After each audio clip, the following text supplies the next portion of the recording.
नमस्कार दोस्तों, रजत तिवारी आपके लिए एक ऐसी चीज़ ढूंढ कर लाया है जो आपको कहीं नहीं मिलेगी, न सुनने को न देखने को, कहीं पर भी नहीं। वो चीज़ क्या हो सकती है बता रहे हैं। वो चीज़ ये है कि हमारे बीच जो हमारे साथ बैठे हैं शख्सियत उनकी इतनी बड़ी है, उन्होंने कोरोना की दवा ढूंढ ली है। अब वो कोरोना की दवा मैं भी खाया हूँ, कोरोना की दवा। तो वो कोरोना की जो दवा है ये इन्होंने कैसे बनाई, इसमें क्या ऐसी चीज़ मतलब क्या क्या इन्होंने डाला है, क्या क्या औषधि का इन्होंने प्रयोग किया, किस प्रयोगशाला में ये बैठे थे, कहाँ से प्रयोगशाला स्टार्ट होती है, तो उनकी ये प्रयोगशाला इनकी है। यहाँ पर जहाँ पर मैं वीडियो बना रहा हूँ दिखाऊँगा इनकी प्रयोगशाला।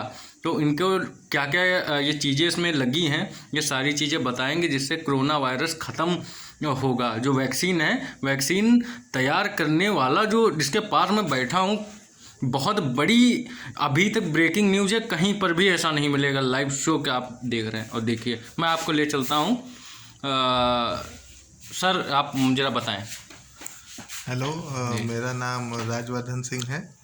मैं भी कोरोना काल में सभी के जैसे परेशान घूम रहा था, जैसे सब लोग परेशान थे। नॉर्मल सी बात है, किसी को खाने की दिक्कत थी, किसी को रहने की दिक्कत थी, किसी को कमाने की दिक्कत थी। तो डॉक्टर साहब ये दवा जो है ये मतलब कैसे कहाँ से बनी है, मतलब क्या क्या चीज़ लगती है, तो सर आप वो हमको दिखाएं प्रैक्टिकली, मतलब लोगों को बताएं प्रैक्टिकली। देखिए कोई मैंने नुस्खा कोई फॉर्मूला नहीं रखा है इस चीज़ का, जो है ओपन है। मैं जैसे बना के खाया, ठीक हो गया, मैंने लोगों को ठीक किया। आप भी बना सकते हैं, आप भी खा सकते हैं और लोगों को ठीक कर सकते हैं। कोई मैं इस चीज़ को दुकानदारी के तौर पे नहीं लेता हूँ, मैं समाज कल्याण के लिए सोचता हूँ। तो जो मैंने सीखा, जो मैंने जाना अपनी सोच से, वो मैं लोगों में बांट रहा हूँ। तो आपने सुना कि ये कहीं पर भी इसका ये नहीं कि ये बना के और लोगों से पैसे लेंगे, ये फ्री बिल्कुल फ्री। मोदी जी आप भी सुन लीजिए, बिल्कुल फ्री, पैसे का एक पर भी पैसा नहीं लिया जाएगा जी। तो आप मुझको ये बना के दिखा सकते हैं कैसे ये बनाने का तरीका मैं बता सकता हूँ। जी जी जी जी जी नहीं बनाने का तरीका मैं आप लोगों को बता देता हूँ। सर अगर थोड़ा सा प्लीज़, हमारी जनता चाहती है सर, प्लीज़ आप अगर बना दें, बना के सर थोड़ी सी सर मतलब मुझे भी मिल जाए। ठीक है, मैं बनाने का तरीका आपको बता रहा हूँ।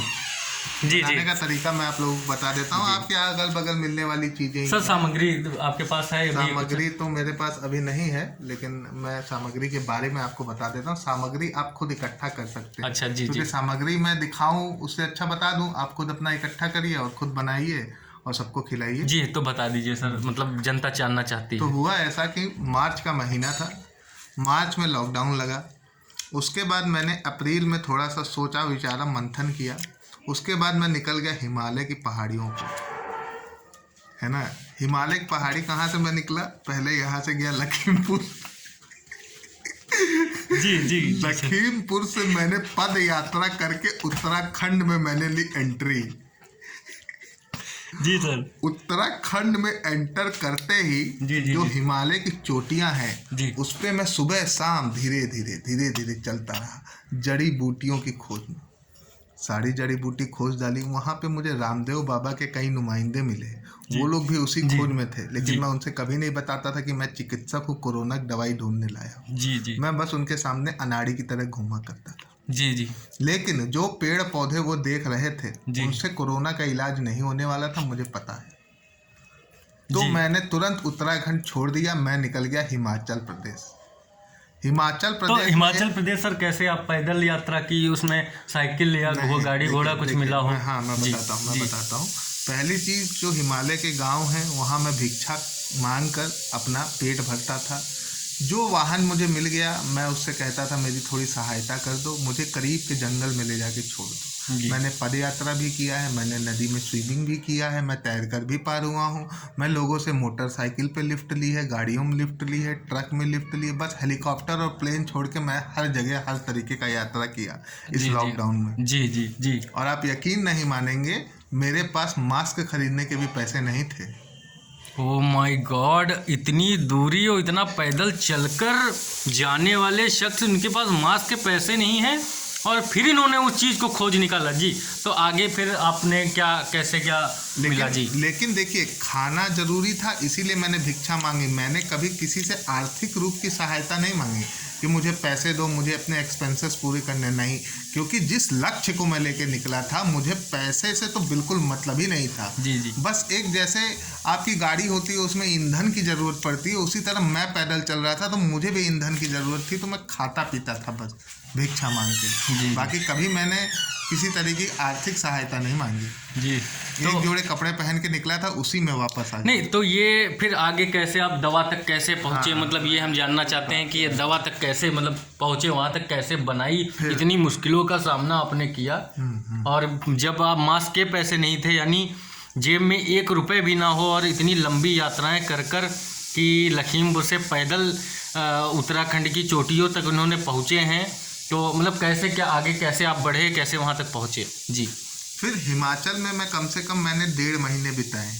जंगलों की मैंने बहुत खाक छानी, ठीक है, हर तरीके के पेड़ पौधे को खाया, देखा, समझा, और कोशिश ये की समझने की कि उस पेड़ के औषधि का हमारे शरीर के ऊपर क्या असर पड़ता है। अच्छा, मैंने कभी किसी और के ऊपर मैंने कभी एक्सपेरिमेंट नहीं किया, जो किया मैंने खुद के ऊपर किया। और उससे आपको कुछ भी एक आघात हो सकता था, मतलब कुछ भी ऐसी चीज़ें हो सकती थी जिससे आपको तकलीफ हो, मतलब इसमें मृत्यु के भी चांसेस ज़्यादा होते हैं कि कोई ऐसे मतलब जहरीले जो हैं वो आपने खा लिए हो, तो अपने पे ही मतलब इतना कॉन्फिडेंट थे कि आप बना लेंगे इस चीज़ को? नहीं, मैं कॉन्फिडेंट नहीं था, लेकिन मेरा लक्ष्य ऐसा था। अच्छा, वो लक्ष्य कारण ऐसा था कि अगर मुझे कुछ हो जाए और मेरे कुछ होने से अगर दुनिया को इस महामारी से निजात मिल जाए तो ये बहुत छोटा सा मूल्य है इसका।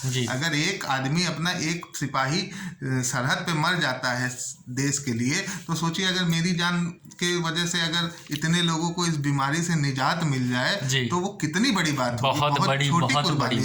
और वो आज आपने कर भी दिखाया है। बस यही लक्ष्य लेके मैं चला जिसने मुझे ये उपलब्धि दिलाई। जी, तो आगे की जर्नी फिर आप बताएं हमारे दर्शकों को। जी। मैं पहुंचा मंडी। जी। मंडी हिमाचल प्रदेश। मंडी से मैं ऊपर की ओर बढ़ रहा था, धीरे धीरे मैं पहुंचा मनाली। जी। मनाली गया। मनाली में भी लॉकडाउन लगा हुआ था, पहाड़ों पे खाने पीने की दिक्कत तो होती है, आप लोग जैसा पता है। तो मैंने वहाँ पे बकरियाँ चरती हुई देखी, ठीक है। तो बकरियाँ चरती हुई देखी तो मुझे उस दिन खाने का कुछ मन नहीं कर रहा था, तो सोचा बकरी से दूध निकाल के 1 गिलास पी लूं। तो मैंने 2 गिलास बकरी का दूध पिया। जब मैंने बकरी का दूध पिया तो मेरे अंदर एक ऊर्जा की उत्पत्ति हुई। अच्छा, उस बकरी से? उस बकरी के दूध से। बकरी नहीं खाता मैं, I am not a non vegetarian, मैं पूरी तरह वेजिटेरियन इंसान हूँ। अच्छा, जी जी जी। फिर बकरी का दूध पिया और उसके बाद अगले दिन देखा मैंने वो बकरी मर गई। अरे फिर तो मुझे लगा कि इस बकरी ने मेरी जान बचाने के खातिर अपनी जान दे दी। मैंने सोचा फिर कि मैं इस बकरी के शहीद को, जो बकरी मेरे वजह से शहीद हुई है, इसकी जान का मूल्य मुझे वापस करना है। अच्छा, वहां से आपको और मतलब एक मेरा संकल्प बन हो गया कि उस बकरी की, और मैं 10 गुनी ऊर्जा के साथ और ऊपर चढ़ गया। जी। अब मैं चलता गया। मैं रात को चला, मैं दिन में चला, मैं दोपहर में चला। मेरी आंखों से नींद उड़ गई थी, आंखों से दिखना तक बंद हो गया था। कितनी रातें, कितने दिन आप बकरी के मरने के बाद आप चले के बाद मुझे इतनी ऊर्जा आ गई, मैं लगभग 2.5 दिन तक लगातार चला। फिर उसके बाद मुझे क्या हुआ पता नहीं क्या हुआ, मुझे चक्कर आया या मैं ऐसी जगह सो गया। मैं 4 दिन बाद उठा क्योंकि मुझे ठंडक लग रही थी। अच्छा, उस टाइम आपने मतलब पहने नहीं? इतनी ठंडक वाली जगह पे 4 दिन बेहोश रहने के बाद भी आदमी अगर उठ के खड़ा हो जा रहा है तो ये प्रकृति का करिश्मा है। कुदरत उससे कह रही है कि बेटा तुम ही निकालोगे दवा, तुम जाओ। भगवान की तरफ से मुझे एक वरदान मिला। नहीं तो 4 दिन अगर मनाली की पहाड़ियों में बेहोश रहने के बाद बंदा अगर उठ के फिर चलने लग रहा है तो इसे कुदरत का करिश्मा कहेंगे। तो सुना आप लोगों ने कि ये पहाड़ियों पे 4 दिन बेहोश रहे हैं। इसके बाद आप जी फिर आगे आप ये वहाँ तक पहुँचाए हमको कि ये आपने दवा जो है वो कैसे बनाई, कैसे उसको मतलब कैसे बनाई, मतलब क्या चूना, क्या कौन सी ये तंबाकू, मतलब क्या क्या मिलाते हैं? क्या तो बहुत सिंपल सा जो तरीका आपने अभी केवल हमको आपने खिलाया, वो बात मैं अभी दर्शकों को नहीं बताऊं, छुपा के रखूंगा। जो आपके दर्शक जो हैं वो आपके मुंह से सुनना चाहते हैं, आपकी जुबानी कि कैसे आपने उस चीज़ को ढूंढा, किस दुकान, किस जगह पर वो सारी चीज़ें आपको मिली, तो वो आप बताएं। मैं मनाली से फिर ऊपर चढ़ने लगा। जी जी। ऊपर चढ़ते चढ़ते मैं पहुंचा गुलाबा की पहाड़ियों पे। गुलाबा की पहाड़ियों पे पहुंचते ही मैंने देखा, मैं 6 फीट का इंसान हूं और वहां पे बर्फ गिरी थी 5 फीट। सिर्फ मेरा सर ऊपर था, मेरा शरीर बर्फ के अंदर था। और ये नहीं पता चल रहा था कि मैं नदी में चल रहा हूँ कि कीचड़ में चल रहा हूँ, क्योंकि सर इतना दिख रहा था, बॉडी का टेम्परेचर माइनस में जा चुका था। बस मेरी आंखें खुली थी और मेरा ब्रेन चल रहा था, बाकी हाथ पैर कुछ काम नहीं कर रहे थे। भगवान ही मुझे ठेल के ले जा रहे थे। बस मेरे दिल की धड़कन नहीं रुकी थी और मेरा मस्तिष्क काम कर रहा था। बाकी मेरे सारे शरीर के अंग ठंडे पड़ चुके थे। मुझे ये कुछ दिन के लिए, जब मैं इस लक्ष्य के लिए निकला था, मुझे मेरे अंदर से ये आभास ही चला गया था कि मैं मानव हूँ, मुझे खाने की ज़रूरत है, मुझे सोने की ज़रूरत है। बस मुझे वो लक्ष्य दिख रहा था। इतना दृढ़ संकल्प बिल्कुल आप बना के चले कि आप विश्वास नहीं कर सकते, इतनी चीज़ें कैसे इन्होंने झेला होगा, कैसे इन्होंने की होगी। एक मिनट जी। मुझे ऐसा प्रतीत हो रहा था कि जैसे मैं एक बंजारा बन गया हूँ, जैसे एक चिड़िया उड़ती रहती है आसमान में। जी जी। पता नहीं उसका कोई लक्ष्य नहीं होता, लेकिन मुझे ऐसा ही महसूस हो रहा था, मेरे पास लक्ष्य तो है, लेकिन मैं ये भूल गया था कि मुझे अपने शरीर के भी बारे में सोचना है। मुझे कुछ दिखता ही नहीं था जी। मुझे बस यही समझ में आता था कि इस बीमारी का निजात राजवर्धन सिंह आप ही को निकालना है, क्योंकि कुदरत संकेत दे रही थी। बकरी का मरना, 4 दिन बाद सो के उठ के खड़े हो जाना, बर्फ में माइनस 5 फीट तक बिना किसी जैकेट के, फिर भी शरीर जवाब न देना, ये क्या है? कुदरत का संकेत और करिश्मा ही तो है। जी जी जी। मुझे ऐसा लग रहा था कि साक्षात कैलाश से भगवान शिव ने मेरे अंदर अवतार ले लिया है। अच्छा जी जी जी। तो आपके अंदर वो जो शक्तियां आ गई हैं, मैं बकरी के दूध से ही शक्तियां हमको। 3 दिनों में मानव नहीं था, मैं भगवान बन गया था। मैं भगवान बन गया था। भगवान जैसे समाज का कल्याण करने के लिए पूरा विश्व पी लिए थे। जी जी। मेरे अंदर कुछ ऐसी ही ऊर्जा आ गई थी। तो फिर वो आगे का जर्नी। गुलाबा में हमें कुछ आर्मी के जवान मिले जी। आर्मी के जवान मिले, उन्होंने कहा बेटा तुम्हें ठंडी लग रही है, थोड़ा सा शराब पी लो। जी जी। तो मैंने वहां पे विष समझ के उसका भी सेवन कर लिया जी जी। और जब मैंने सेवन किया तो यकीन नहीं मानोगे, पानी जैसा कोई चीज मैंने 25 दिन बाद गले से नीचे उतारा था, वो कंठ में मेरे फंस गया और मुझसे उल्टी हो गई। 25 दिन के बाद आपने 25 दिन के बाद मैंने कोई लिक्विड जो अंदर लिया था जी जी। तो मेरा कंठ इतना सूख चुका था कि वो उसको एक्सेप्ट नहीं कर रहा था। मेरी जो ग्रास नाल था वो चिपक गया था, फूड पाइप जिसे कहते हैं जी जी, वो आपस में कलेप्स हो गया था जी। लेकिन मेरी सांस वाली नली चल रही थी, तो मैं चल रहा था।